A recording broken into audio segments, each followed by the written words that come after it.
Have you heard about the incredible operation Ukraine pulled off in June 2025? It was a major sabotage that really caught Russia off guard. Over these few weeks, we've seen Ukraine step up its game with more of these surprise attacks. They're really using this asymmetric approach to their advantage. Absolutely. Ukraine's strategy seems really smart given the circumstances. By targeting Russian military in unexpected ways, they might not only frustrate their plans but also weaken Russia's hold at home.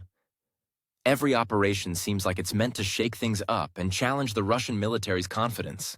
With Russia having that conventional military edge, Ukraine's tactics are essential. They know they have to chip away at Russian stability wherever they can. It's almost like David versus Goliath, where the balance of power seems skewed, but every small victory matters. Exactly. Ukraine's making sure they're not just bowing to Russia's size.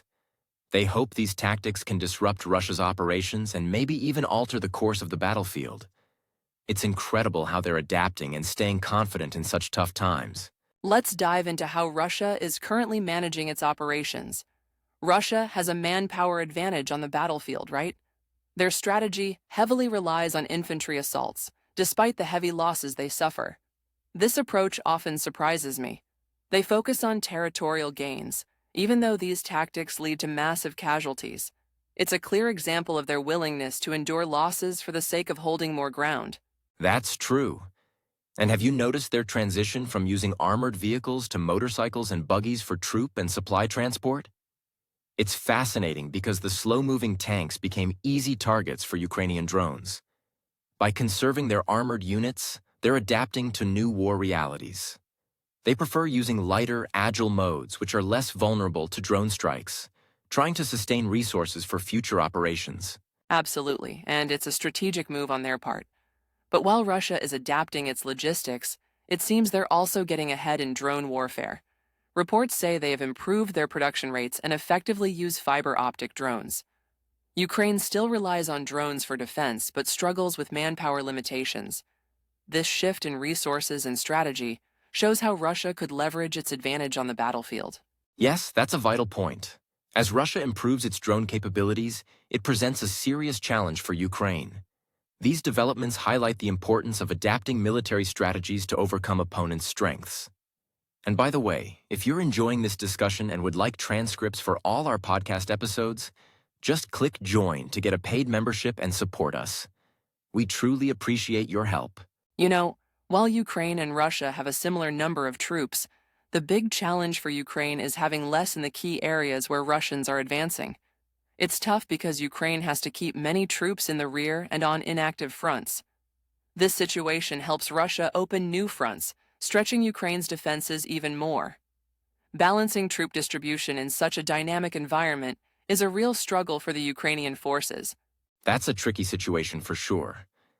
And it doesn't help that there's been a lot of talk online about the state of Ukrainian defenses.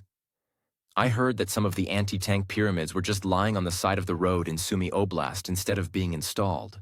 With Russia focusing its efforts there now, reports are that they've already made some advances, putting pressure on Ukrainian defenses in these areas. Indeed, since February 2025, Russia has managed to put a foothold in Sumy, and they're not slowing down. They've moved along the front and expanded towards areas like Yunikivka and Kindrativka. Continuous battles in Yunikivka show that the situation is quite serious. However, Ukrainians have done well to stabilize the region lately, but they surely need to keep up the effort. Russian forces will continue to challenge their defenses, so it's crucial for Ukraine to keep strengthening their positions. Yes, maintaining stability in Sumy is crucial, given the ongoing pressure from Russia. But the real task is making sure that their defense lines are strong enough to withstand any future assaults. It's a tricky situation on the ground, and keeping areas like Sumy secure is important. Ukraine has to be prepared for both defensive and potential counteroffensive maneuvers to manage this ongoing conflict and protect their people effectively. As we continue our discussion, have you noticed the significant developments at the Oscl River? Russia has been focusing heavily on this area, capturing Dvorichna and securing their bridgehead on the western bank. Their strategy here seems to be about controlling key positions to exert more pressure on Ukraine. This area has turned into a staging ground for further operations, and their movements in June have certainly shifted the dynamics on this front. Yes, and it's interesting how the Russians are putting their main focus on the area stretching from Toretsk to Velika Novosilka. In June, they conducted multiple attacks and captured several key locations. Places like Delivka and Dakhny fell into their hands, altering the battlefield landscape. They're clearly exploiting any weaknesses in Ukraine's defenses and solidifying gains, making it challenging for Ukraine to push them back. From a strategic perspective, controlling the 0504 highway is quite significant for Russia. It's a crucial supply line between Pokrovsk and Kostiantynivka, and by gaining control here, they secure a logistical advantage. Plus, their westward advances from Udakhny to Bahatur have shown a consistent pattern of aggression, which, if continued, could present major challenges for Ukrainian supply lines and their overall defensive posture in these areas. Absolutely. These movements, especially reaching into areas like Komar and Zaporizhia, demonstrate Russia's intent to expand its influence. While these advances may not signify an immediate threat to other regions like Dnipropetrovsk, they certainly add to the larger strategic picture. This presence not only serves military purposes but can also be a political maneuver by Russia, potentially laying claims on more territories, even if such claims are extremely questionable. Continuing from the westward progress of Russian forces, it's significant to highlight another aspect: their extensive long-range strike capabilities. In June, Russia conducted one of their deadliest airstrike campaigns, launching a vast number of drones and missiles. These attacks, particularly on June 16, were brutal, resulting in the loss of many lives. The capability to launch hundreds of drones and missiles shows Russia's continued potential to deplete Ukraine's air defense systems. That's indeed concerning, especially given the production rates of these drones. Russia is reportedly manufacturing an impressive number of domestically modified Shahed drones daily, which only increases the frequency and scale of their attacks. Ukraine's current air defenses are being stretched thin, pointing out a dire need for more advanced systems.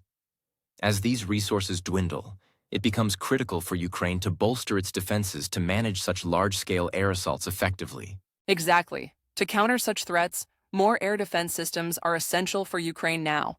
The development of cost-effective systems that can target huge swarms of inexpensive drones is crucial. Ukraine's defense minister has announced that production of anti-drone systems is set to commence with European partners. However, the ongoing Middle Eastern conflicts are affecting the availability of key equipment, like guidance kits that were originally intended for Ukraine. True, and it seems the shift in global priorities is impacting Ukraine significantly. With countries like the United States reallocating resources elsewhere due to protecting interests in the Middle East, Ukraine might find itself in a more vulnerable position. This international dynamic underscores the intertwined nature of geopolitical interests and demonstrates the urgent necessity for Ukraine to seek support from other willing nations to fortify its defenses. So, as we continue, there's this big shift happening with the United States stepping back from its involvement in Ukraine. It's becoming more apparent that their focus is moving elsewhere. Trump's diplomatic plans didn't hit the mark, and we're seeing a decline in U.S. military backing. This is leaving Ukraine in a tight spot, especially when they need all the help they can get to counter the ongoing conflict. Exactly. Trump's attempts to swiftly end the war with a kind of diplomatic dash were unrealistic, especially with Russia's demands being so out of touch with the situation on the ground. Russia's insistence on recognition of annexed territories and drastic limitations for Ukraine doesn't help. It's clear that Trump's strategy didn't consider the deeply rooted differences in what both sides see as a suitable end to the war. True, and when we look at Russia's stance, it's all about extending their control. Putin's recent comments about Russians and Ukrainians being the same people just underscores the whole problem. It seems he doesn't respect Ukraine's sovereignty at all. The idea that Ukraine is just part of Russia shows the diplomatic roadblocks we're facing. There's no sign that Putin is remotely interested in reducing his grip or making concessions. Yes, it highlights a very challenging diplomatic situation. The fact that Putin might even consider legal claims over more Ukrainian territories complicates things further. With such uncompromising demands from Russia, there's hardly any room for effective dialogue. In reality, it appears Russia uses these talks as a smokescreen to further its aggressive objectives, making genuine negotiations seem impossible. With the United States stepping back, Europe's role in supporting Ukraine becomes even more important. There's a lot of criticism about how Europe is helping out. Some say that the response is too slow and not enough. Yet we see nations stepping up with promises and contributions, trying to fill the gap left by the US. It's clear that a united Europe is crucial for Ukraine at this moment. Yes, indeed. Recent announcements have shown some encouraging steps. Britain is committed to sending 100,000 drones to Ukraine next year, which could greatly help in addressing their shortage. They've already provided numerous artillery shells, showing a clear commitment to bolstering Ukraine's defenses. Then there's Norway, pledging substantial financial aid, including drones.